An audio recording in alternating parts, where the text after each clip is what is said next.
Hi, I'm Sean Kosofsky, the Nonprofit Fixer, and today's video is all about anchoring.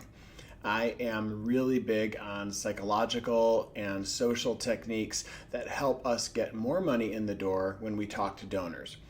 For those of you who have ever heard of anchoring, you'll know how powerful it is. I'll give an explanation. Anchoring is basically when you try to focus a conversation around the part of the conversation that benefits you.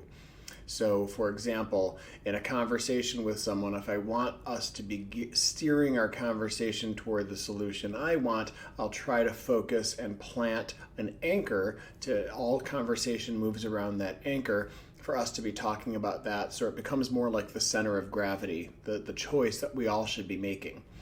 This happens very subtly in society. For example, when you go over to a used car lot and you see a car, there's a price on the windshield. That's the anchor. The seller wants everyone to be having a conversation around that number. But as the buyer, you might want to plant a new anchor by saying, no, I want it down here. And then all of a sudden you're debating between these two anchors. The goal is to have one anchor and have it be benefiting you. Here's another example from fundraising and why it's so powerful and things I've been able to do. I've had a number of clients use anchoring to their benefit with a huge financial return.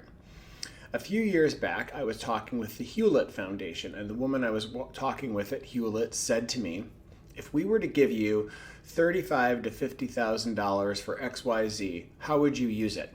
I dropped an anchor at the $50,000 number, the top of the range. And I said, well, for $50,000, we could do this, this, this, and this. She gave me the $50,000, not the $35,000, not 40, not 45, but $50,000. So I made $15,000 in basically 5 minutes.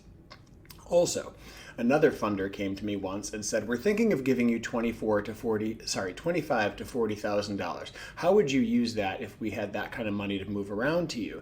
And I said, well, for 40, I could do this, this, this, this, this.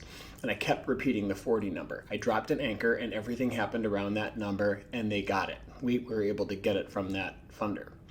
I had a client this past year use the anchoring technique multiple times and she totally got the number she was looking for.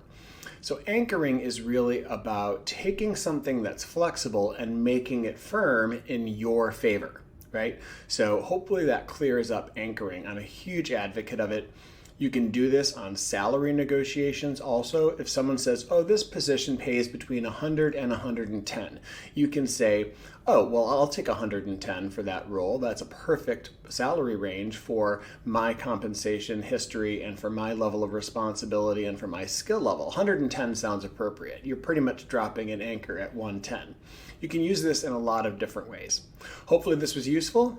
Follow and subscribe down below. Offer a comment on what you thought about this particular technique, and I'll see you in the next video.